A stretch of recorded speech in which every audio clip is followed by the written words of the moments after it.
Assalamualaikum warahmatullahi wabarakatuh. Selamat datang di channel Nurul Story. Channel yang membahas kisah-kisah persahabatan antara manusia dan hewan. Namun, sebelum kita masuk ke ceritanya, buat kalian yang belum subscribe channel Nurul Story, jangan lupa di-subscribe terlebih dahulu ya, like dan komen, agar kalian tidak ketinggalan di cerita-cerita terbaru dari kami. Dan bagi teman-teman yang sudah gabung di channel Nurul Story, saya doakan semoga rezeki kalian semua dilancarkan oleh Allah Subhanahu wa Ta'ala. Amin.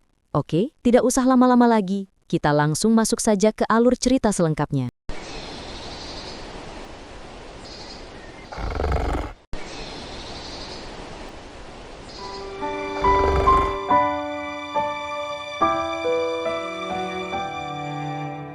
Pagi itu, embun masih menempel di ujung dedaunan ketika Cahyo membuka matanya yang sayu. Gubuk tua tempat ia tinggal berderit ketika angin menyelinap di antara celah bambu rapuh. Cahyo mengangkat tubuhnya perlahan, memegang pinggang yang mulai terasa nyeri. Usia boleh menua, tetapi kebutuhan hidup tidak pernah mau mengerti. Ia mengusap wajahnya, menghela napas, lalu berdiri. Perut saja sudah demo dari tadi. Gumamnya sambil meraba perut yang kosong sejak malam kemarin. Ia menyambar sabit yang tergantung di dinding, mengikatnya ke pinggang dengan kain lusuh. Kayu hari ini harus banyak. Kalau tidak, dapur tak ada asap. Ia melangkah keluar, disambut udara pagi yang segar. Kabut tipis bergelayut di atas rerumputan. Cahyo berjalan perlahan melewati pematang sawah menuju pintu rimba yang sudah sangat dikenalnya. Meski tinggal sendirian selama bertahun-tahun, ia tidak pernah merasa kesepian di dalam hutan. Alam sudah menjadi sahabatnya. Pagi, rimba, ucapnya lirih sambil menepuk batang pohon besar yang selalu ia lewati. Burung-burung berkicau riang, seolah menyambutnya. Namun semakin dalam ia melangkah, suasana terasa berbeda. Tidak ada suara ranting patah, tidak ada celoteh burung di pepohonan. Bahkan angin pun seperti enggan bersuara. Cahyo berhenti, menajamkan telinga. Kenapa sunyi begini? Bisiknya. Langkahnya terhenti ketika sebuah suara lirih terdengar. Bukan suara manusia, bukan suara burung.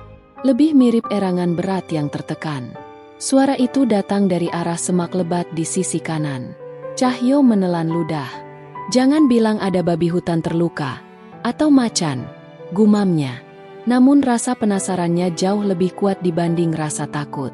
Ia mengambil sebatang kayu panjang sebagai pengaman, lalu mendekati semak itu perlahan. Ranting-ranting bergerak pelan, seperti sesuatu yang besar sedang mengatur napas. Cahyo mengintip dari sela-sela daun. Matanya membesar. Seekor harimau putih terbaring di tanah berlumpur. Napasnya tersengal-sengal. Bulu putihnya yang indah dipenuhi darah segar dan kering. Sebuah luka tembak menganga di bahunya. Lubangnya besar, seperti ditembak peluru pemburu ilegal. Ya Gusti Allah! Cahyo mundur satu langkah. Harimau putih itu membuka mata, menatapnya. Bukan tatapan binatang buas yang siap menerkam. Tatapan itu lemah, memohon pertolongan. Cahyo menggigit bibirnya. Siapa yang berani menembak kau sampai begini? Apa pemburu itu masih di sekitar sini? Ia memandang sekeliling dengan waspada, tetapi hutan tetap sunyi. Ia mendekat pelan-pelan. Hei, kau bisa lihat aku, kan? Aku tidak akan menyakitimu. Harimau itu menggeram, namun suara geramannya terdengar seperti rintihan. Kepala besarnya menunduk ke tanah, tubuhnya bergetar. Cahyo menarik napas panjang.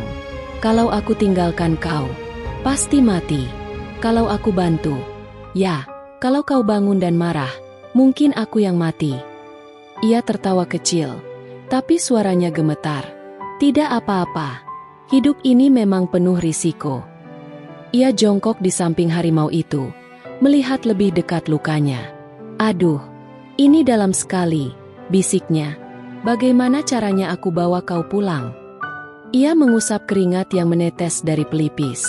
Ia menoleh ke sekitar, lalu berusaha membuat tandu darurat dengan mengumpulkan ranting-ranting panjang, daun-daun besar, dan akar rotan sebagai pengikat. Tangannya gemetar karena cemas. Tapi ia bekerja cepat. Bertahanlah, jangan mati dulu. katanya sambil sesekali memandang harimau itu. Harimau tersebut merespons dengan membuka matanya perlahan, seolah memahami apa yang dia lakukan. Setelah tandu jadi, Cahyo mendekat. "Baik, aku coba angkat kau. Tapi jangan tiba-tiba bangun dan makan aku, ya?" Ia menggeser tubuh harimau pelan-pelan. Setiap sentuhan membuat binatang itu mengerang kesakitan. Cahyo memejamkan mata, menggertakkan gigi, lalu mendorong perlahan sampai tubuh besar itu berada di atas tandu.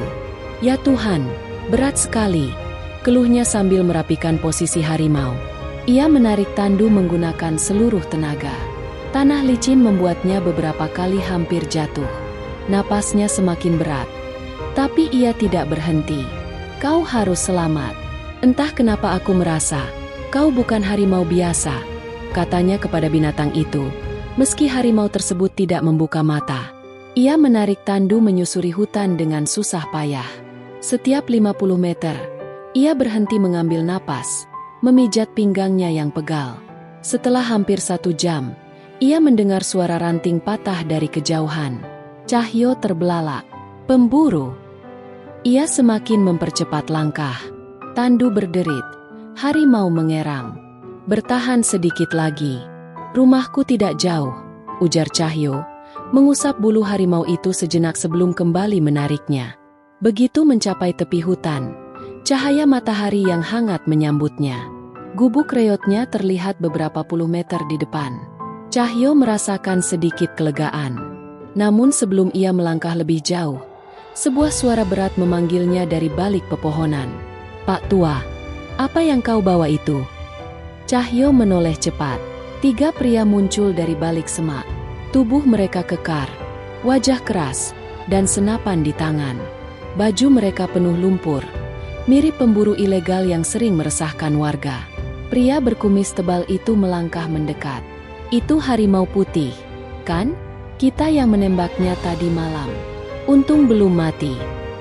Cahyo mendadak pucat. Kalian? Kenapa diburu? Itu hewan langka." Pria itu mencibir. "Nilainya tinggi, dan kebetulan kami tidak suka ada saksi. Kau tahu terlalu banyak, Pak Tua." Cahyo mundur 1 langkah, menjaga tandu di belakangnya. "Aku hanya menemukannya. Aku tidak akan lapor. Aku cuma mau menolong." Pria itu menunjuk wajahnya dengan laras senapan. "Terlambat. Kau sudah lihat kami. Lihat luka tembaknya. Dan lihat barang buruan kami. Menurutmu kami akan biarkan kau pergi?" Sesaat suasana membeku. Harimau di tandu mengeluarkan suara lirih, seolah merasakan bahaya yang mendekat. Cahyo memandangnya. Napasnya tercekat. Ia tahu, jika ia meninggalkan harimau itu, binatang itu pasti mati. Jika ia tetap melindunginya, kemungkinan besar ia sendiri yang mati. Namun ia berdiri tegak. "Kalau kalian mau binatang ini," katanya tegas, "langkahi dulu mayatku." Ketiga pemburu itu terkejut sejenak. "Pak Tua, jangan sok pahlawan." Cahyo menggenggam batang kayu panjang yang ia bawa sejak pagi. "Aku tidak ingin jadi pahlawan. Aku hanya tidak mau ikut andil dalam kejahatan kalian." Pria berkumis tertawa sinis. "Bagus, kita akhiri saja cepat." Ia mengokang senjatanya. Cahyo menutup mata, siap menerima apapun. Namun tiba-tiba, dari arah tandu terdengar geraman rendah, lebih kuat dari sebelumnya. Cahyo menoleh cepat. Harimau itu membuka mata. Tatapannya kini bukan tatapan lemah, bukan tatapan memohon. Tatapannya berubah menjadi tajam, namun tidak liar. Seolah berkata, "Aku belum mati, dan aku tidak akan biarkan kau terluka." Cahyo menyeret tandu perlahan menuruni jalan kecil menuju gubuk reotnya. Kakinya seperti tidak lagi menapak tanah. Seluruh tubuhnya gemetar campur aduk antara takut dan lega. Begitu sampai di depan pintu gubuk, ia menahan napas lalu menurunkan tandu dengan hati-hati. "Pelan, pelan," gumamnya, sambil mendorong pintu bambu yang berderit nyaring. Ia menarik tandu masuk, kemudian memindahkan tubuh harimau itu ke atas jerami kering yang selama ini ia gunakan tidur ketika udara terlalu dingin. Jerami itu langsung basah oleh darah segar. Harimau putih tersebut mengerang. Napasnya terpotong-potong. "Jangan tidur dulu. Kau harus tetap sadar," bisik Cahyo panik. Ia mengambil kendi tanah liat di pojok ruangan. Tangannya bergetar saat menuang air ke mangkuk kayu. Ia mendekat dan mengangkat kepala harimau itu perlahan, menyodorkan mangkuk. "Ayo, minumlah sedikit. Kau butuh air." Harimau itu membuka mata, memandang Cahyo sejenak. Ada sesuatu di sana, bukan sekadar rasa sakit. Cahyo merasakan tatapannya seperti memahami. Binatang itu menjilat air perlahan. Setiap gerakan lehernya membuat darah menetes dari lukanya. "Bagus," kata Cahyo dengan nada lega. "Minum lagi." Setelah hewan itu selesai, Cahyo mengambil kain tua, merendamnya dalam air, memerasnya, lalu dengan hati-hati membersihkan luka tembak. Peluru masih tertanam sebagian. Cahyo menggigit bibir, mengambil sebilah pisau kecil dari dapur. "Ini pasti sakit, tapi kalau tidak diambil sekarang, kau bisa mati infeksi," gumamnya. Ia membuka bulu di sekitar luka, lalu menekan perlahan. Harimau itu mendesis keras. Cakar depannya menegang. Cahyo mundur sedikit, waspada. Namun harimau itu tidak menyerang. Hanya mengerang, seperti mencoba menahan rasa sakit. Aku tahu, sabar sedikit." Dengan gerakan cepat tapi hati-hati, Cahyo mencabut peluru itu. Darah memancar, membuat kain di tangannya merah pekat. "Nah, sudah keluar. Bertahan, ya." Ia mengambil ramuan daun-daun obat yang dulu diajarkan istrinya sebelum meninggal. Cahyo meremas daun-daun itu sampai membentuk pasta hijau gelap. Aromanya menusuk tapi menenangkan. "Ini ramuan peninggalan istriku. Kau beruntung kau bertemu orang tua sepertiku," ucapnya dengan lirih sambil membalurkan ramuan itu ke luka. Harimau tersebut menggeram pelan, namun matanya tetap tenang. Bahkan, Cahyo melihat pupilnya melebar sedikit, seolah merasakan dinginnya ramuan meresap. Malam mulai turun. Angin menyeruak melalui celah-celah dinding bambu, membawa dingin yang menggigit tulang. Cahyo menyalakan lampu minyak kecil. Cahayanya bergoyang diterpa angin. Ia duduk di samping harimau itu, menarik selimut kain tua dan menutup sebagian tubuh binatang itu agar tidak kedinginan. Cahyo menatap luka yang menganga, lalu menghela napas panjang. "Kenapa kau bisa berada di tengah hutan itu sendirian? Dan siapa yang memburu kau?" Cahyo bertanya lirih, walau tahu tidak akan ada jawaban. Namun entah kenapa, harimau itu mengangkat kepala perlahan, memandangnya. Tatapannya bukan sekadar tatapan binatang liar. Ada sesuatu yang lebih dalam, lebih berat. Cahyo merasa seolah sedang menatap mata seorang manusia yang tersesat. Ia menelan ludah. "Aneh sekali, seperti kau ingin bicara." Harimau itu meletakkan kepalanya kembali ke jerami, menutup mata perlahan. Cahyo mengusap bulu halus di kepalanya. "Tidurlah, aku jaga kau." Malam itu, Cahyo tidak tidur sama sekali. Setiap kali hewan itu merintih, ia bangun untuk mengganti kompres atau memberi air. Pagi datang perlahan. Sinar matahari menembus celah-celah bambu. Cahyo sedang membuat bubur nasi ketika suara ketukan keras terdengar dari pintu. "Tok, tok, tok, Cahyo, kau di dalam?" Cahyo tertegun. Itu suara Pak Joko, tetangga yang rumahnya berjarak puluhan meter dari gubuknya. Ia buru-buru berdiri, memasang tirai lusuh untuk menyembunyikan harimau besar itu. Hewan tersebut membuka mata, seolah merasakan bahaya. "Hus, diam dulu," bisik Cahyo sambil menepuk bahu harimau. Ketukan terdengar lagi. "Cahyo, apa kau baik-baik saja? Semalam aku dengar suara seperti sesuatu jatuh keras dari arah rumahmu." Cahyo menarik napas, menghapus peluh dari dahi, lalu membuka pintu sedikit.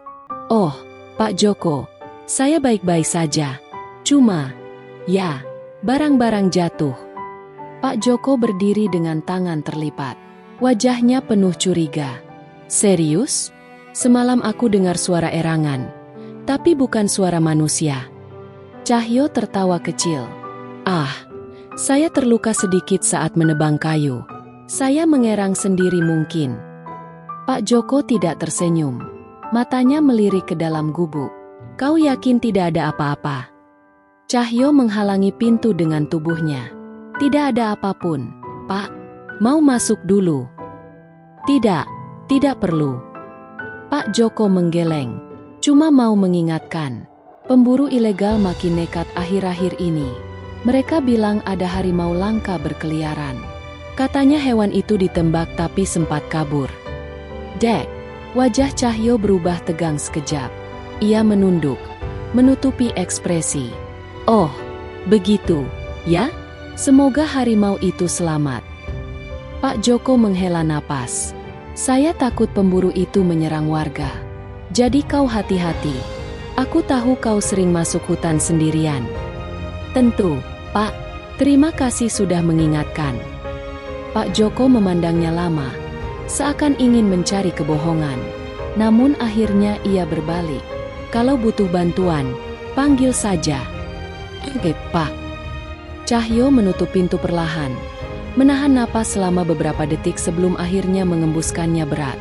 Hampir saja, ucapnya, menatap harimau putih itu. Harimau tersebut mencoba bangun sedikit, tetapi kembali terjatuh karena kelelahan. Cahyo segera kembali ke sampingnya. Tenang, tetangga itu tidak akan kembali dalam waktu dekat. Harimau itu mengeluarkan suara lembut, seperti lega. Cahyo mengelus bulu lehernya. Mulai hari ini, kau tinggal di sini sementara. Tapi kita harus lebih hati-hati. Pemburu itu pasti sedang mencari kau.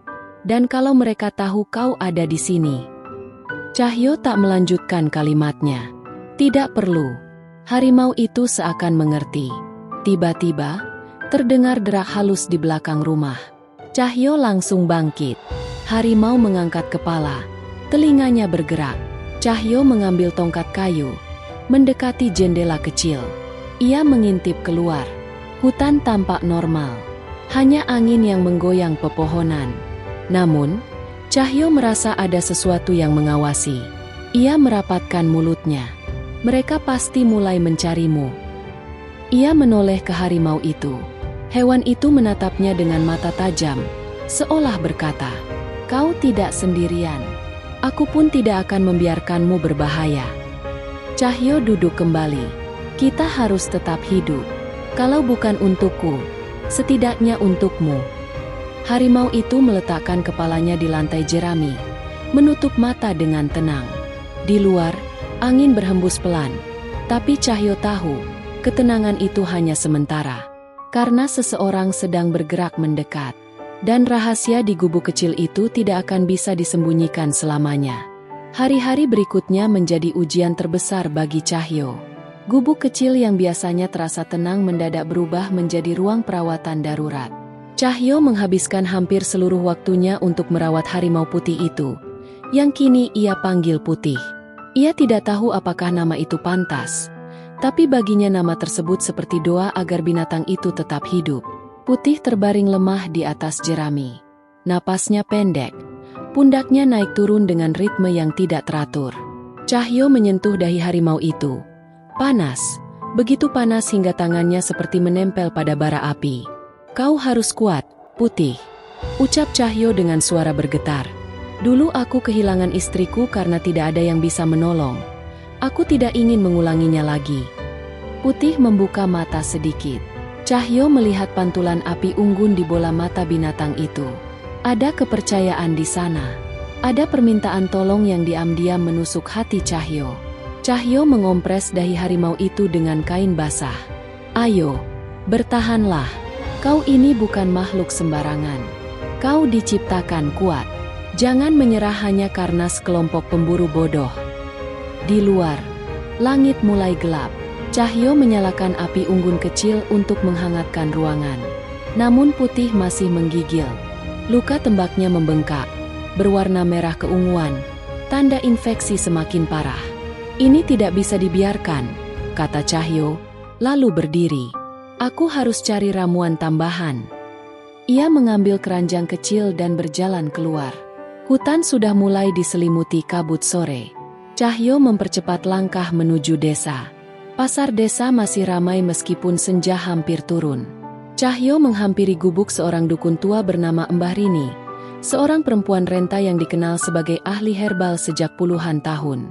Rambutnya putih, matanya kecil tapi tajam. "Cahyo?" ucap Mbah Rini ketika melihatnya.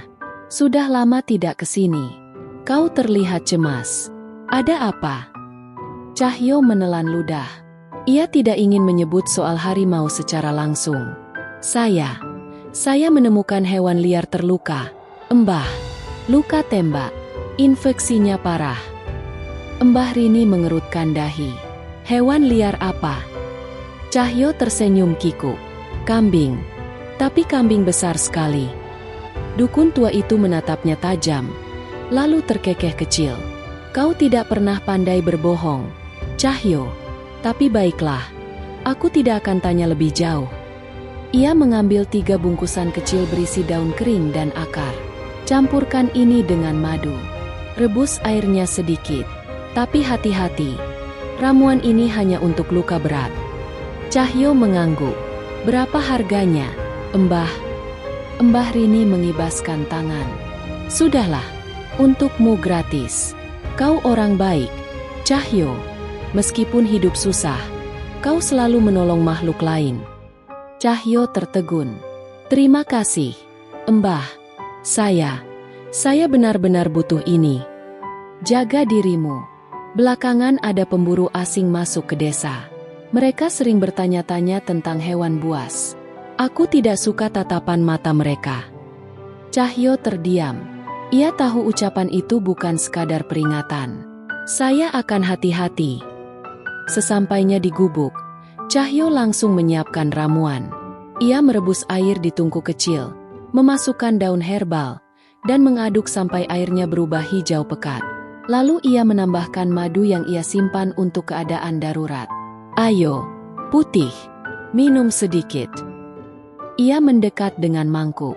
Putih membuka mata, memandang Cahyo lemah. "Ini pahit," kata Cahyo. "Tapi kau harus minum." Harimau itu menjilat perlahan. Cahyo mendekatkan mangkuk lagi. "Bagus, kau hebat," ucap Cahyo sambil mengusap kepalanya. Untuk pertama kalinya, Putih merespon dengan menggerakkan ekornya sedikit. Cahyo tersenyum kecil. Ada harapan. Namun malam belum selesai. Awan hitam berkumpul di langit. Angin berdesir keras, menggoyang dinding gubuk hingga berderit seperti hendak runtuh. Tak butuh lama, hujan menggila, petir menyambar, gelap menelan hutan. Cahyo memandang atap gubuknya dengan cemas. "Aduh, kalau hujan sebesar ini." Ternyata benar. Trek! Atap bambu tua itu mulai bocor. Titik-titik air jatuh tepat di dekat Putih. Cahyo cepat-cepat menggeser tandu jerami, namun lubang bocor semakin besar. Hujan merembes dan mengenai luka harimau itu. Tidak, jangan sampai kena." Putih mengerang, tubuhnya kembali tremor. Cahyo buru-buru menutup bocoran dengan kain dan dedaunan. Namun angin terlalu kuat. "Bertahan, Putih. Besok pagi aku perbaiki semuanya." Hujan semakin deras. Cahyo mengambil ember, menyekat air dengan rak kayu, tapi tiap detik kebocoran bertambah. Dingin menusuk tulang. Api unggun hampir padam terkena percikan air. Putih merintih keras. Tubuhnya menggeliat kesakitan. Cahyo duduk di sampingnya. "Maafkan aku. Aku tidak tahu badai akan separah ini." Ia menahan tangis. "Jangan mati, Putih. Kau satu-satunya yang masih membuatku merasa tidak sendirian." Sementara di luar, badai seperti ingin merobek hutan. Cahyo menutup luka dengan kain baru, kemudian memindahkan Putih lebih ke tengah ruangan. Ia menambah kayu bakar ke tungku, mencoba menjaga kehangatan agar demam tidak makin parah. "Tolong bertahan, Putih. Sedikit lagi." Putih membuka mata lemah. Tatapannya memandang Cahyo lama, seolah mengerti semua ketakutan pria tua itu. Cahyo menggenggam pawe harimau itu. "Kalau kau pergi, aku tidak tahu apa yang akan terjadi padaku." Harimau itu berusaha menggerakkan kepalanya, menyentuh lengan Cahyo dengan moncongnya. Itu bukan gerakan hewan biasa. Itu seperti ucapan, "Aku belum menyerah." Hujan menggedor gubuk sepanjang malam. Cahyo tidak tidur. Ia menjaga api agar tetap hidup, mengganti kompres, memijat kaki putih yang menggigil. Setiap petir menyambar. Cahyo melirik jendela kecil gubuknya. Perasaan ganjil muncul, seperti ada seseorang di luar sana, berdiri di balik pepohonan, mengawasi. "Pemburu itu pasti sedang mencari kau," bisiknya pada Putih. Putih membuka mata sebentar, mengangkat telinga, lalu memejam lagi. "Tenang," kata Cahyo, mencoba menenangkan dirinya sendiri. "Selama aku hidup, mereka tidak akan menyentuhmu." Namun jauh di dalam hutan, suara ranting patah terdengar samar, bersamaan dengan cahaya senter yang berkelebat di antara kegelapan. Dan Cahyo belum tahu, badai di luar hanyalah awal dari badai yang lebih besar. Badai yang akan mengungkap apa sebenarnya Putih, dan siapa saja yang mengincarnya. 3 minggu berlalu sejak pertemuan takdir itu. Waktu yang seharusnya berjalan lambat bagi seorang tua seperti Cahyo, kini terasa berlalu cepat karena satu hal, Putih mulai pulih. Suatu pagi, Cahyo bangun karena mendengar suara gesekan dari pojok gubuk. Ia terlonjak kaget dan segera berdiri, mengira ada maling atau binatang liar lain menyelinap. Namun begitu ia melihat sosok besar dengan bulu putih bersinar di bawah cahaya pagi, Cahyo tersenyum lega. "Kau bangun? Sudah bisa pindah tempat rupanya," kata Cahyo sambil mendekat. Putih sedang mencoba berdiri dengan kedua kaki belakangnya. Ia sedikit limbung, tapi tekadnya jelas, ingin berjalan. Cahyo memegang sisi tubuhnya, memberi sedikit bantuan. "Pelan, pelan saja. Kau belum sepenuhnya sembuh." Putih mengambil langkah kecil, pincang, namun kuat. Cahyo tersenyum bangga, matanya berair. "Lihat kau sekarang, seperti prajurit yang kembali dari medan perang." Harimau itu menggeram kecil, suaranya lembut, nyaris seperti tawa. Cahyo tertawa kecil dan menepuk lehernya. Siang harinya Cahyo keluar sebentar membeli ayam dari pasar desa. Ia harus bekerja sebagai buruh tani untuk mendapatkan uang, sesuatu yang tidak mudah dilakukan sambil sembunyi-sembunyi merawat seekor harimau. Tapi demi Putih, Cahyo rela menahan sakit di punggung dan kelelahan. Sesampainya di rumah, ia memotong ayam itu dan meletakkannya di lantai gubuk. "Nah, coba makan ini. Daging segar. Aku beli dari uang hasil memanggul karung jagung seharian." Putih mendekat perlahan, mencium daging mentah itu, kemudian melahapnya dengan penuh semangat. Cahyo duduk di lantai, menyandarkan tubuh ke dinding bambu. "Kau tahu, Putih, dulu aku punya mimpi punya keluarga besar," ucap Cahyo lirih. "Anak-anakku berlarian di depan rumah, istriku memasak di dapur. Aku membayangkan masa tua yang penuh suara, bukan kesunyian." Putih berhenti makan sejenak, mendongak, menatap Cahyo. "Tapi nasib berkata lain," lanjut Cahyo. "Istriku pergi karena sakit. Anakku satu-satunya pun meninggal waktu masih kecil. Aku sendirian sejak itu. Mungkin Tuhan ingin aku belajar hidup tanpa bergantung pada siapapun." Ia tersenyum tipis, meski ada kepedihan di wajahnya. "Tapi kau datang, tiba-tiba, tanpa rencana. Dan entah kenapa, aku merasa tidak sendiri lagi." Putih menggeram pelan, lalu berjalan mendekati Cahyo dan meletakkan kepalanya di pangkuan pria tua itu. Cahyo tertegun. Tangannya gemetar saat menyentuh kepala harimau itu. "Terima kasih, karena membuatku ingat rasanya dicintai," bisiknya. Sore hari, suara langkah kecil terdengar dari luar. "Tok, tok, tok, kakek Cahyo, aku datang." Cahyo segera berdiri. "Siti? Waduh, aku lupa dia bilang mau mampir minggu ini." Ia menoleh cepat ke Putih. "Ayo, masuk ke sudut itu. Jangan bergerak." Putih patuh, kembali ke area belakang yang tertutup tirai. Ukuran tubuhnya besar, tapi Putih berusaha mengecilkan posisi agar tidak terlihat dari pintu. Cahyo membuka pintu, dan benar saja, Seorang gadis kecil berusia 8 tahun berdiri di sana sambil membawa keranjang kecil berisi mangga. "Kakek Cahyo, ini dari kebun ayah. Ayah bilang kakek suka." Cahyo tersenyum haru. "Terima kasih, Siti. Masuk sebentar, ada angin dingin di luar." Siti duduk di bangku kayu kecil. "Kakek, akhir-akhir ini jarang keluar rumah ya? Aku lihat kakek tidak ikut ronda lagi." Cahyo tertawa kecil. "Hehe, kakek sedang tidak enak badan. Badan tua begini banyak rewel." Siti mengangguk. "Oh iya, kakek.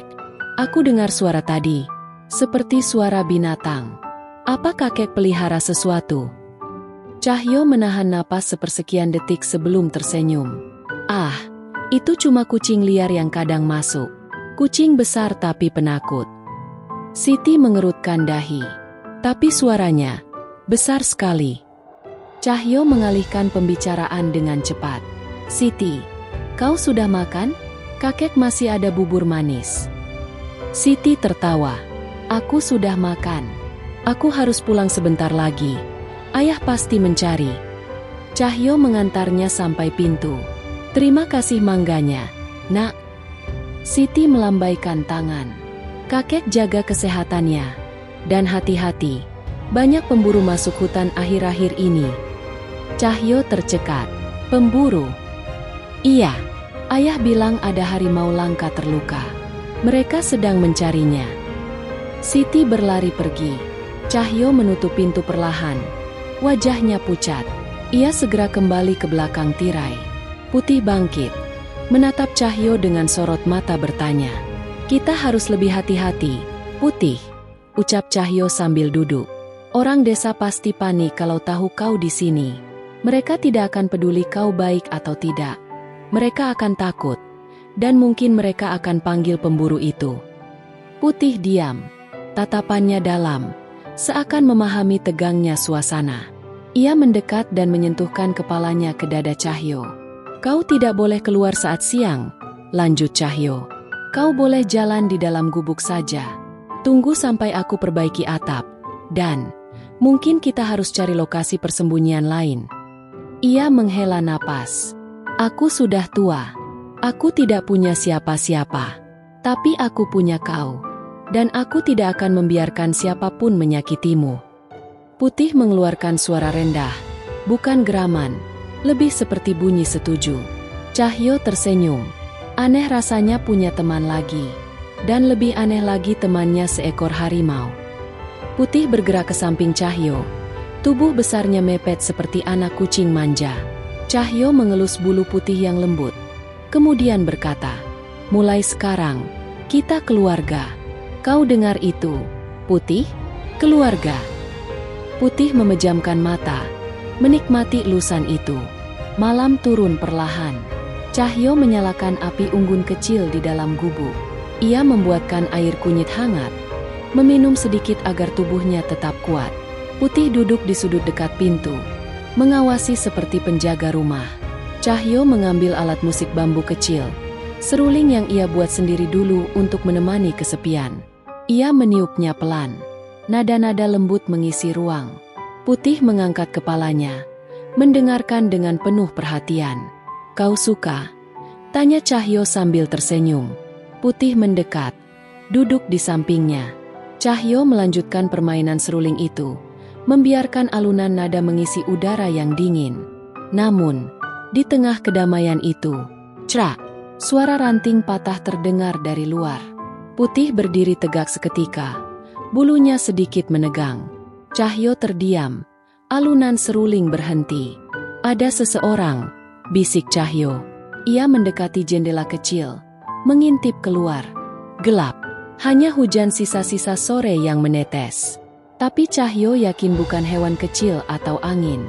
Ada langkah kaki, perlahan, berat. Putih menggeram pelan. Cahyo memegang bahunya.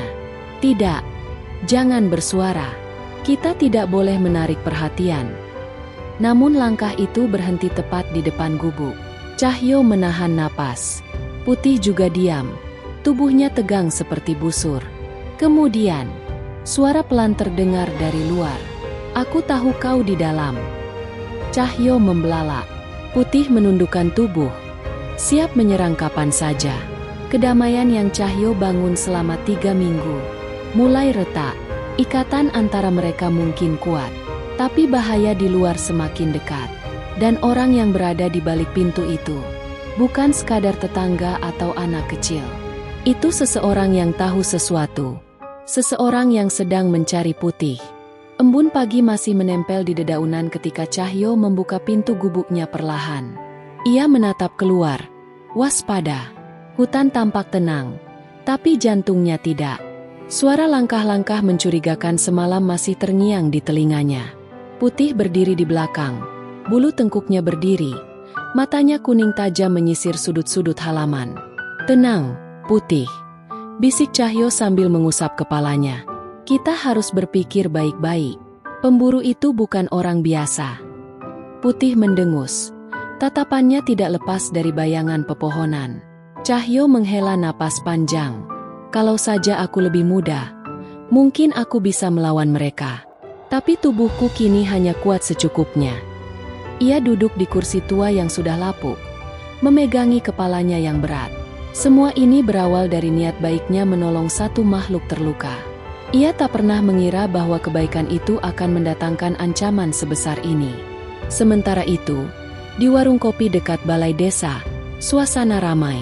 Para lelaki desa duduk sambil menyeruput kopi hitam, sebagian berbicara dengan suara pelan, sebagian lagi berbisik-bisik karena tak ingin terlihat terlibat.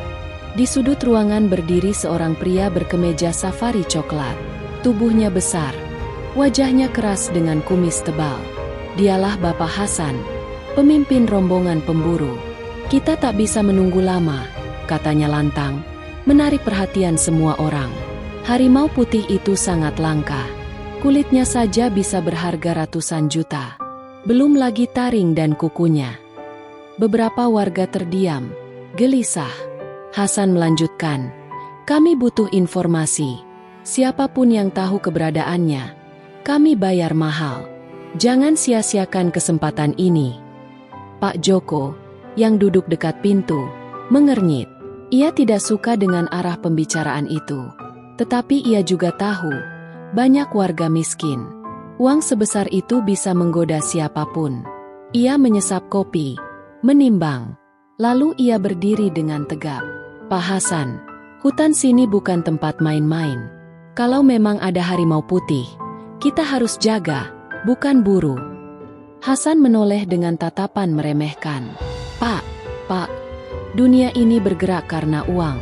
Kalau Bapak tak mau bantu, silakan. Tapi jangan halangi kami." Pak Joko tak menjawab. Namun satu pikiran mengganggunya. Cahyo.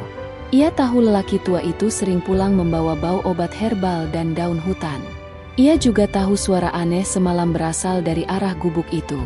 Setelah pemburu pergi, Pak Joko segera berjalan cepat menuju hutan. Tok, tok, tok. "Cahyo, kau ada di dalam." Cahyo tersentak. Ia cepat menutup tirai yang memisahkan ruang depan dan ruang tempat Putih berbaring. "Iya, Pak Joko. Saya datang." Ia membuka pintu dengan wajah dibuat senormal mungkin.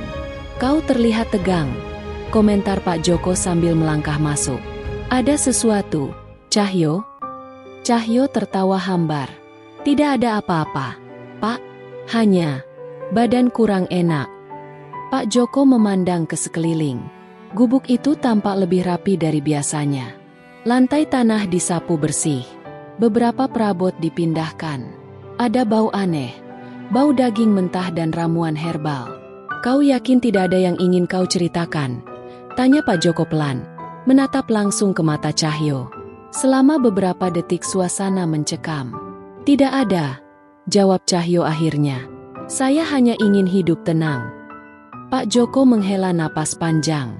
"Baiklah, Cahyo. Tapi aku harus bilang, pemburu itu serius. Mereka bawa senjata lengkap. Kalau benar harimau langka ada di sekitar sini, aku cuma minta kau hati-hati." Cahyo menunduk. "Terima kasih, Pak." Saat Pak Joko pergi, Putih merangkak keluar dari balik tirai. Harimau itu menatap pintu dengan geraman rendah. "Dia teman. kata Cahyo sambil mengusap kepala Putih. Tapi meski begitu, kita tak boleh lengah. Hari itu berlalu dengan lambat. Cahyo mengambil kayu bakar seperlunya.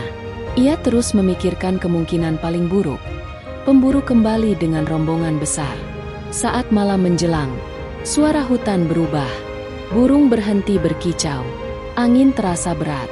Cahyo duduk di dekat api, sementara Putih berbaring dengan tubuh tegang.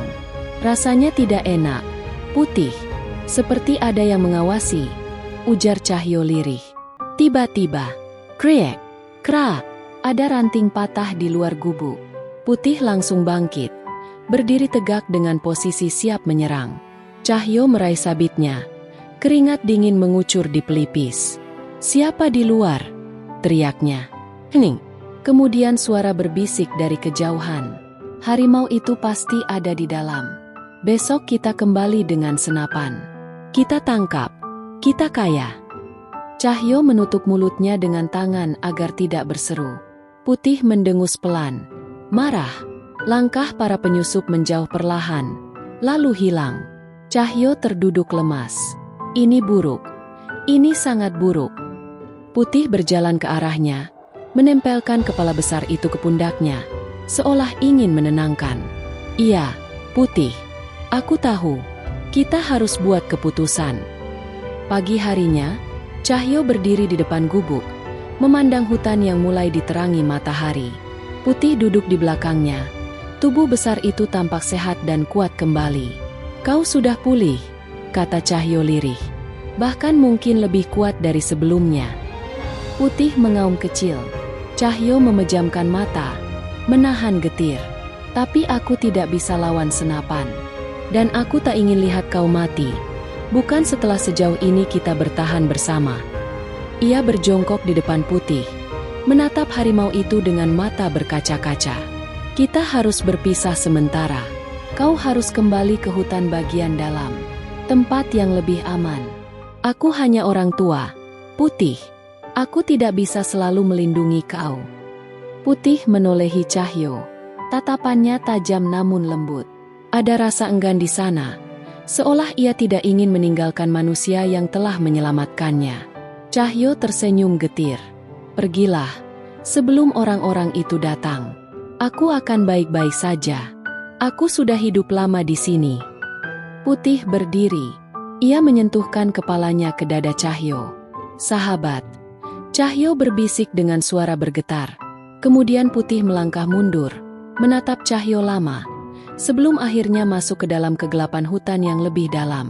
Cahyo berdiri mematung, menahan air mata. Semoga kau selamat, Putih. Di kejauhan, terdengar suara auman panjang. Auman perpisahan. Tetapi Cahyo tidak tahu. Para pemburu telah mendengar auman itu juga.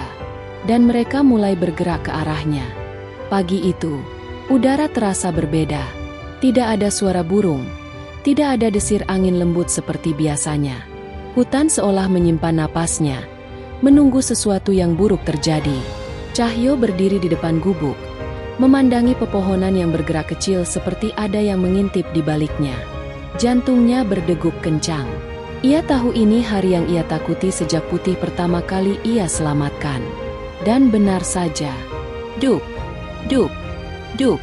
Suara langkah berat mendekat. Batang-batang kayu patah dilindas dengan sengaja, bukan karena kelalaian. Cahyo memejamkan mata sejenak, menarik napas panjang. Ternyata mereka datang, gumamnya. Tak lama kemudian, belasan pria keluar dari balik pepohonan. Mereka membawa senapan laras panjang, beberapa bahkan membawa jaring baja dan tali jerat. Di depan mereka, berdiri Bapak Hasan dengan wajah keras dan mata penuh keserakahan. Cahyo, teriaknya lantang. Minggir dari pintu. Cahyo tidak bergerak. Tubuh tuanya yang kurus tampak kecil dibanding para pemburu kekar itu. Tapi tekadnya jauh lebih besar. Ini rumah saya. Kalau kalian mau masuk, kalian harus melewati saya dulu, katanya tegas. Hasan mencibir. Sudahlah. Jangan pura-pura suci. Kami sudah tahu dari warga pasar. Katanya kau sering beli daging lebih banyak dari biasanya. Tak mungkin hanya untukmu. Kau pasti sembunyikan harimau itu. Cahyo mengepalkan tangan, wajahnya tegang. Pergi, aku tidak akan serahkan apapun. Para pemburu tertawa kecil, seolah mendengar lelucon dari orang tua yang tidak tahu diri. Hasan melangkah maju, menodongkan senapan ke arah Cahyo. Cahyo, aku hitung sampai 3. 1, 2. Graaur. Auman menggelegar memotong ancaman itu. Tanah bergetar. Burung-burung yang bersembunyi beterbangan panik. Dari samping gubuk, dengan tubuh besar dan bulu putih berkilau diterpa cahaya pagi, Putih melangkah keluar. Rahangnya terbuka, menunjukkan taring panjang dan tajam. Mata kuningnya menyala seperti bara. Pemburu yang tadi berani, kini mundur beberapa langkah. "Ah, apa itu?" teriak salah seorang. "Harimau putih, itu dia!" Seru yang lain, wajah pucat. Hasan mengangkat tangannya. "Bersiap, tembak kalau dia menyerang." "Jangan!" Cahyo berdiri di antara Putih dan senapan-senapan itu. "Dia tidak akan menyerang kalian kalau kalian pergi." Hasan menatapnya. "Geram, kau bodoh. Cahyo, harimau itu bukan peliharaan. Kau kira dia akan terus jinak? Dia bisa membunuhmu kapan saja." Cahyo menatap Putih yang berdiri tegak. "Kalau dia mau membunuhku, sudah dari dulu. Tapi dia tidak. Dia, sahabatku." Putih mendekat, menempelkan kepalanya ke belakang Cahyo. Suara geramannya mereda menjadi dengusan berat, seolah menguatkan lelaki tua itu. Keributan itu ternyata terdengar oleh warga desa. Tak lama kemudian, beberapa orang muncul dari jalan setapak. Pak Joko, Siti, dan belasan penduduk lainnya. Mereka heran melihat kerumunan pemburu di depan gubuk Cahyo. "Apa yang terjadi?" tanya Pak Joko. Hasan menjawab cepat. "Orang tua ini menyembunyikan harimau putih langka. Kami datang untuk menangkapnya." Warga saling berpandangan, bingung, lalu menatap Cahyo. Pak Joko maju. "Cahyo, apa benar?" Cahyo menatapnya. Tidak bisa lagi menyembunyikan kebenaran. Ia menunduk. "Iya, Pak. Aku merawatnya. Karena dia tertembak. Luka karena ulah pemburu." Warga langsung berbisik-bisik heboh. Siti yang sejak tadi ketakutan, berlari memeluk lengan Cahyo. "Kakek tidak jahat. Kakek selalu baik. Jangan sakiti dia dan harimaunya." Cahyo tersentuh, memegang kepala Siti. Pak Joko berdiri di hadapan Hasan. "Kalau harimau ini tidak menyerang warga, tidak merusak ladang, tidak memangsa ternak, kenapa harus diburu? Kita sudah hidup berdampingan dengan hutan sejak dulu." "Karena dia uang berjalan," bentak Hasan, tak sabar. "Kalian tidak mengerti. Kulitnya saja berharga puluhan juta. Aku tidak datang jauh-jauh untuk pulang tangan kosong." Pemburu lain mengangguk setuju, meski beberapa terlihat ragu karena jumlah warga kini jauh lebih banyak dari mereka. Di tengah keributan itu, suara langkah pelan terdengar. Seorang sosok tua dengan tongkat kayu muncul dari balik kerumunan. Dukun desa yang terkenal bijak, Mbah Ranu. Semua warga memberi jalan. Pemburu-pemburu pun terpaku. Mbah Ranu berdiri di antara Cahyo dan para pemburu. Matanya yang keriput menatap Hasan dalam-dalam. "Anak muda, apa kalian tidak belajar dari sejarah?" Suaranya pelan tapi menggetarkan. "Hutan ini punya penjaganya. Alam punya hukumnya. Kau membunuh yang seharusnya hidup. Kau mengusik yang seharusnya bebas. Maka kutukan yang berjalan akan mengejarmu." Hasan menelan ludah. "Jangan pakai ancaman klinik. Kami hanya mau hewannya. Itu saja." Mbah Ranu mengetuk tanah dengan tongkatnya. "Kalau begitu, ambil.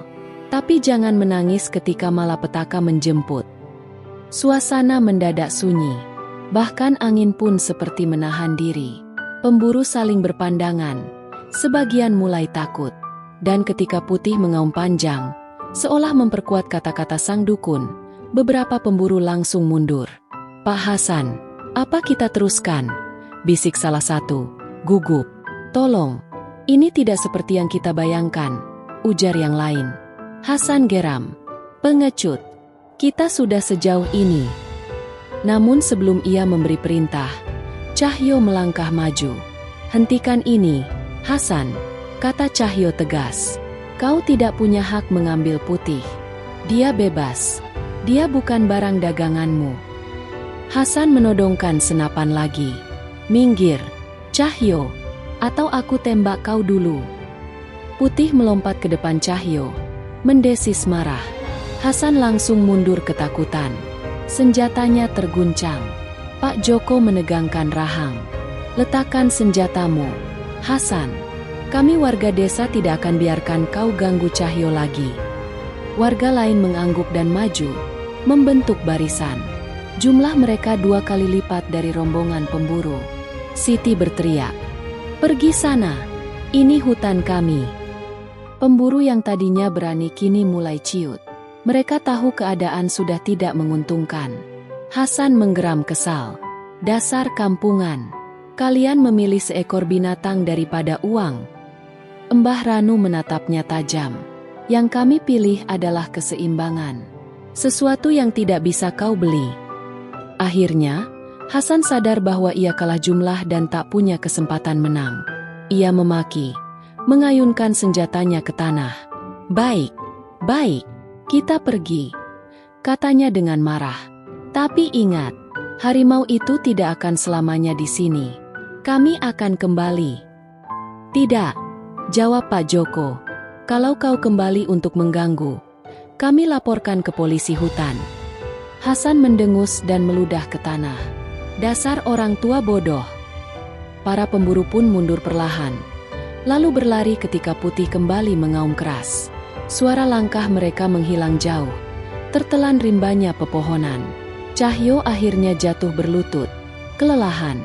Putih menunduk, menyentuhkan kepalanya ke bahu Cahyo, seolah berkata, "Aku di sini." Warga desa memberi jarak, namun tidak ada yang takut. Mereka justru kagum melihat harimau besar itu berdiri dengan tenang di samping seorang lelaki tua. Pak Joko menepuk bahu Cahyo. "Kau sudah lakukan hal benar, Cahyo." Siti memeluk tangan Cahyo. "Kakek hebat." Mbah Ranu tersenyum tipis. "Pertarungan belum selesai, tapi hari ini, kalian menang." Cahyo mengelus kepala Putih sambil berbisik, "Terima kasih, kau bela aku seperti aku membelamu." Putih mengaum kecil, lembut, seperti sahutan persahabatan.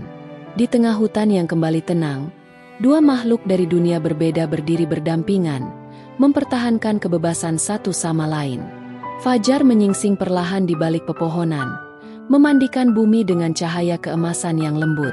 Udara pagi itu terasa luar biasa segar, seolah hutan sedang menarik napas panjang setelah hari-hari penuh ketegangan. Cahyo berdiri di tepi hutan, memandangi kabut tipis yang bergerak pelan seperti tirai sutra. Angin pagi menyapu wajahnya yang keriput, membawa aroma tanah basah dan daun. Putih berdiri di sampingnya, tubuhnya kini tegap, kuat, dan bebas dari luka. Bekas tembakan yang dulu mengancam nyawanya hanya tersisa sebagai garis samar di bulu putihnya. Cahyo mengusap kepala harimau itu dengan perlahan, penuh kasih. "Putih." Suaranya pelan, serak. "Kau sudah sembuh. Kau tidak bisa terus tinggal di gubuk tua bersamaku. Alam ini, keluargamu ada di sini. Tempatmu adalah rimba, bukan di ruangan sempit bersama orang tua seperti aku." Putih menatapnya. Mata kuningnya bergetar, seolah mengerti arti kata-kata Cahyo. Harimau besar itu menghela napas rendah, lalu menunduk, menempelkan kepalanya ke dada Cahyo. Gerakan itu membuat Cahyo terisak sebentar. "Aku sudah kehilangan banyak dalam hidup ini," bisik Cahyo. "Tapi aku tidak akan kehilangan kau dengan cara yang salah. Kau harus pulang, Putih." Ia mundur selangkah, membuka tangan. "Pergilah, sahabat." Putih melangkah beberapa langkah ke dalam hutan. Cahyo tersenyum getir melihatnya perlahan menghilang di balik semak belukar. Namun sebelum benar-benar lenyap, Putih mendadak berhenti. Tubuh harimau itu berputar kembali, lalu muncul anak harimau kecil, bulu coklat muda dengan garis-garis samar, mengikuti dari belakang. Cahyo membelalakan mata. Astaga, Putih, kau punya anak. Anak harimau itu berjalan pelan, mendekati Cahyo. Matanya besar dan polos. Ia mengendus tangan Cahyo, lalu menggesekkan kepala mungilnya ke kaki lelaki tua itu. Cahyo terkekeh. Suaranya pecah oleh tangis bahagia. Jadi, selama ini kau tidak sendirian di hutan. Kau bawa keluargamu padaku? Ingin aku melihatnya sebelum kalian pergi. Putih mengangguk pelan. Gerakan kecil, namun penuh makna. Cahyo berjongkok, mengusap kepala anak harimau itu sambil tersenyum. Kau lucu sekali. Kau mirip ibumu? Atau ayahmu ini yang bandel? Candanya. Putih mengamati dari samping. Matanya penuh ketenangan. Cahyo tahu, harimau besar itu sedang memperkenalkan bagian paling berharga dalam hidupnya. Ketika Putih akhirnya kembali masuk ke hutan bersama anaknya, Cahyo berdiri lama, memandangi punggung mereka sampai tak terlihat lagi. Ia merasa dadanya hangat, rasa kehilangan ada, tapi lebih kuat dari itu adalah rasa syukur. Ia berbisik, "Selamat jalan, sahabat. Semoga rimba menjagamu, seperti aku pernah menjagamu." Setelah kejadian itu, kehidupan Cahyo berubah drastis. Warga desa, yang sebelumnya hanya mengenal Cahyo sebagai lelaki tua penyendiri, kini memandangnya sebagai pahlawan. Mereka datang silih berganti membawa makanan, kayu, dan tenaga. Pak Joko sering datang membantu. "Cahyo, kalau kau tinggal di gubuk reot itu, nanti ambruk saat hujan. Kami sepakat membangun rumah baru untukmu." Cahyo terkejut. "Loh, untuk apa repot-repot begitu, Pak? Saya masih bisa tinggal di gubuk itu." Pak Joko tertawa kecil. "Kau itu keras kepala. Dengar ya, ini bukan soal layak atau tidak. Ini soal balas budi. Kau sudah selamatkan harimau langka. Kau selamatkan warga dari pertikaian. Dan yang terpenting, kau tunjukkan kepada desa ini arti keberanian." Siti datang sambil membawa sekeranjang pisang dan mangga. "Aku bantu bersih-bersih halamannya ya. Kakek, aku bawa makanan juga. Kakek harus sering makan biar kuat." Cahyo mengusap kepala gadis kecil itu. "Terima kasih, Nak. Kau manis sekali." Dukun tua, Mbah Ranu, datang beberapa kali mengawasi pembangunan. Dengan suara berat namun penuh wibawa ia berkata, "Rumah bukan sekadar tempat tinggal, Cahyo. Rumah adalah penopang jiwa. Kau layak mendapat tempat yang nyaman untuk beristirahat setelah semua yang kau lakukan." Cahyo terdiam, hatinya hangat. Tidak pernah ia bayangkan hidupnya yang selama ini sunyi kini dikelilingi begitu banyak perhatian.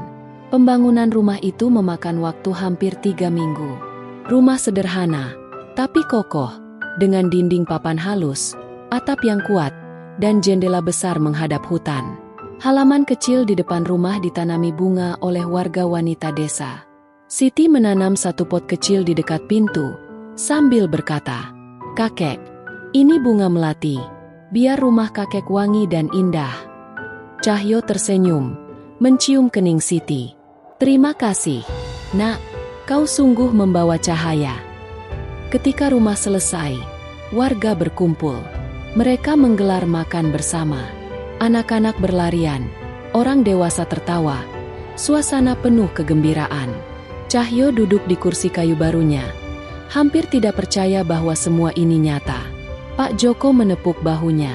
"Sekarang kau tidak sendirian lagi, Cahyo." Cahyo menatap kerumunan warga. "Aku tidak tahu harus berkata apa. Terima kasih. Aku pikir hidupku akan berakhir dalam kesepian. Tapi kalian memberi aku kesempatan kedua." Siti duduk di sampingnya, memegang tangan Cahyo yang kasar. "Kakek bukan sendirian. Kami keluargamu." Air mata menetes di pipi Cahyo, tapi kali ini bukan kesedihan, melainkan kebahagiaan yang tulus. Sore hari, setelah warga pulang, Cahyo berjalan sendirian ke tepi hutan. Ia ingin menatap tempat terakhir kali melihat Putih. Matahari terbenam perlahan, menyemburatkan warna jingga yang indah. Tiba-tiba, semak bergerak. Putih muncul, hanya sebentar, berdiri di kejauhan sambil menatap Cahyo. Anak harimaunya mengintip malu-malu yang dari belakang kakinya. Cahyo tersenyum lebar. "Kau datang lagi, sahabat." Putih mengangguk pelan, mengeluarkan suara lembut. Anak harimau itu maju sedikit, melihat Cahyo seolah ingin bermain, tapi Putih menahan dengan suara pendek, memastikan ia tetap aman. Cahyo merasakan kedamaian memenuhi dadanya. "Pergilah, aku baik-baik saja sekarang," katanya. "Rumahku telah penuh, bukan oleh barang, tetapi oleh orang-orang yang peduli. Kau bisa kembali kapanpun. Aku selalu menunggu."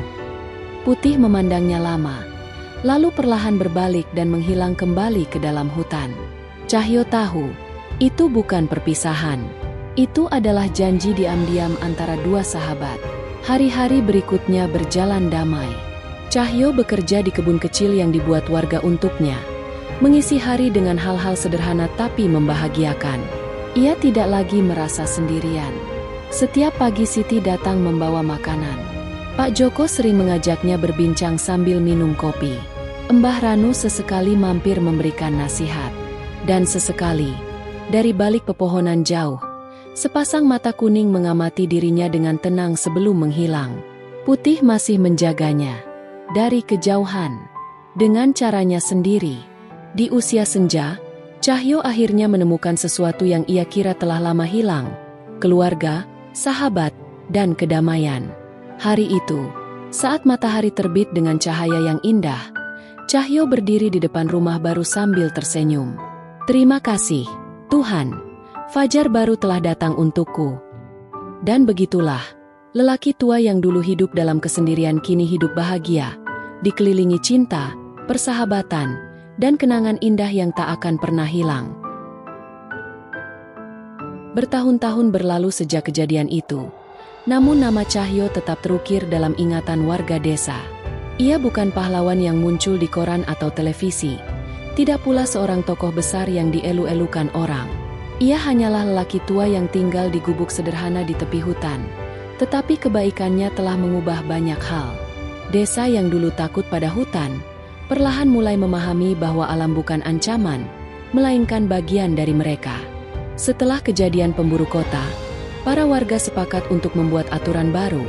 Hutan adalah wilayah sakral, tempat yang harus dijaga, bukan dieksploitasi. Mereka membuat jalur patroli sederhana untuk memastikan tak ada pemburu ilegal yang masuk lagi. Pak Joko yang dulu sering mencemaskan Cahyo kini menjadi penjaga hutan sukarela. Siti yang tumbuh menjadi remaja cerdas mengambil inspirasi dari peristiwa itu. Bercita-cita menjadi dokter hewan agar bisa menyembuhkan satwa liar yang terluka. Sementara itu, Cahyo hidup dalam ketenangan yang belum pernah ia rasakan sebelumnya. Rumah barunya kokoh, hangat, dan selalu dipenuhi tawa anak-anak desa yang sering ia ajari membuat jebakan non mematikan untuk hewan kecil atau meracik obat tradisional dari daun hutan. Ia menjadi semacam tetua tak resmi, bukan karena ia meminta dihormati, tetapi karena sifat lembutnya yang membuat semua orang nyaman berada di dekatnya. Putih tak pernah benar-benar pergi. Setiap pagi, cahaya fajar sering memperlihatkan sosok harimau putih itu berdiri di batas pepohonan, mengawasi dari kejauhan. Cahyo selalu membalas sapaan itu dengan anggukan kecil. Keduanya sudah tak membutuhkan bahasa. Mereka disatukan oleh pengalaman pahit, rasa kehilangan, dan keajaiban sederhana bernama kepercayaan. Anak harimau yang dulu dibawa Putih tumbuh menjadi seekor harimau muda yang lincah dan penasaran. Kadang ia berlari mendekati halaman rumah Cahyo, berguling-guling di tanah, seolah memohon perhatian. Warga yang dulu takut kini belajar menahan diri, tak lagi panik, karena mereka tahu hutan sudah memilih Cahyo dan desanya sebagai bagian dari keseimbangannya. Suatu pagi, saat embun masih menempel di daun-daun dan burung-burung mulai berkicau, Cahyo duduk di bangku kayu depan rumah. Ia menatap jalan kecil menuju desa, lalu menoleh ke arah hutan. Dua dunia, manusia dan alam, yang selama ini berjalan terpisah, kini bersentuhan lembut melalui hidupnya. Ia tersenyum, merasa damai. "Terima kasih, Putih," bisiknya pada angin yang berhembus dari arah hutan. "Kau bukan hanya sahabat, kau penyembuh luka yang tak bisa kulupakan." Harimau putih itu muncul perlahan, berdiri tegap dengan sorot mata tenang. Bukan sebagai binatang buas, bukan pula sebagai makhluk yang perlu ditakuti. Ia hadir sebagai simbol ikatan yang melampaui bahasa dan bentuk, kesetiaan. Dan di bawah cahaya fajar yang hangat, Cahyo sadar satu hal, kehidupan yang dulu terasa hampa kini bermakna kembali. Istri dan anaknya mungkin telah tiada, namun cinta yang ia berikan pada Putih membawa keluarga baru, semangat baru, dan sebuah warisan yang akan dikenang oleh seluruh desa. Bahwa kebaikan, sekecil apapun, selalu kembali dalam bentuk yang jauh lebih besar. Itulah akhir kisah Cahyo dan Harimau Putih. Akhir yang bukan benar-benar akhir, tetapi sebuah awal baru bagi hutan, bagi desa, dan bagi hati yang pernah hancur namun akhirnya kembali utuh. Nah, cerita pun selesai. Bagaimana teman-teman semua dengan cerita persahabatan ini? Apa yang bisa kita petik dan ambil kebaikan dari cerita ini? Monggo ditulis di kolom komentar ya. Buat teman-teman yang belum subscribe, jangan lupa di-subscribe terlebih dahulu, like, dan komen ya, agar saya selalu bersemangat dalam membawakan cerita-cerita persahabatan manusia dengan hewan ya teman-teman. Akhir kata, saya pamit undur diri ya teman-teman. Sekian. Wassalamualaikum warahmatullahi wabarakatuh.